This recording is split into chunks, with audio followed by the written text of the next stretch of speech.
CCM imeingia motoni baada ya kutumia wimbo wa mwimbaji mashuhuri bila ruhusa yake. Ujambo na karibu, na ikiwa ni mgeni hapa, kumbuka kusubscribe.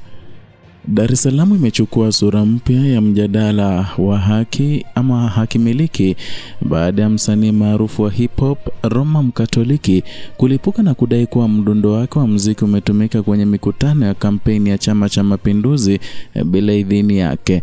Tukio hili limezua gumzo kubwa mitandaoni na miongoni mwa wadau wa muziki, ikizua mjadala kuhusu heshima kwa haki miliki ama haki za wasanii na matumizi ya kazi zao bila vibali rasmi.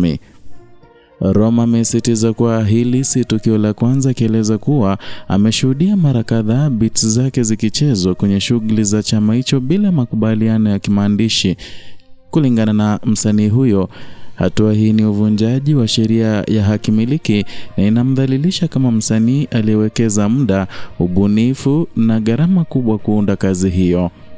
Mjadala huu umewasha moto katika sekta ya muziki nchini, kwani suala la wasanii kudhulumiwa haki zao limekuwa likiibuka mara kwa mara, na Roma anafahamika kama miongoni mwa wasanii wanaopaza sauti kwa nguvu kupigania haki za wasanii na kulinda kazi za ubunifu dhidi ya matumizi ya kiholela.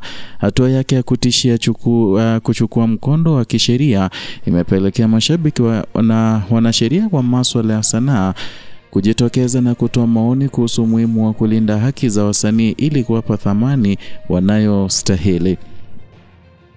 Kwa mujibu wa wadau wa muziki, tukio hili linaibua hoja kubwa kuhusu jinsi kazi ya wasanii inavyolindwa kisheria na kama vyama vya kisiasa na taasisi nyingine zinafuata taratibu zinazohitajika kabla ya kutumia kazi zao. Wanaona kuwa hili ni jaribio la kuimarisha heshima kwa ubunifu wa wasanii na kuonesha kuwa kazi zao ni mali ya umma bila makubaliano ya kisheria. Mashabiki wa Roma wameendelea kumtia moyo mitandaoni, wakimunga mkono kwa kusisitiza kuwa msanii huyu anapaswa kulipwa fidia stahiki. Hii imeonekana kama fursa ya kuibua mjadala mpana wa kitaifa kuhusu kulinda haki za wasanii na kuhakikisha kuwa kila kazi ya sanaa inatambulika na kuwaletea faida wale wanaoibuni. Roma Mkatoliki amekuwa akiheshimika kwa kusimama kidete kuzungumzia masuala ya kisiasa na kijamii na haki za wasanii kupitia muziki wake.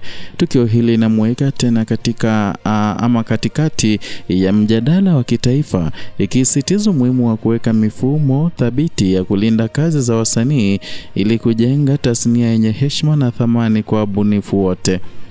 Sekta ya muziki sasa imerudishwa mezani kujadili changamoto za haki miliki, huku macho yakielekezwa kwa vyombo husika kuona kama msanii huyo atapata haki anayoidai.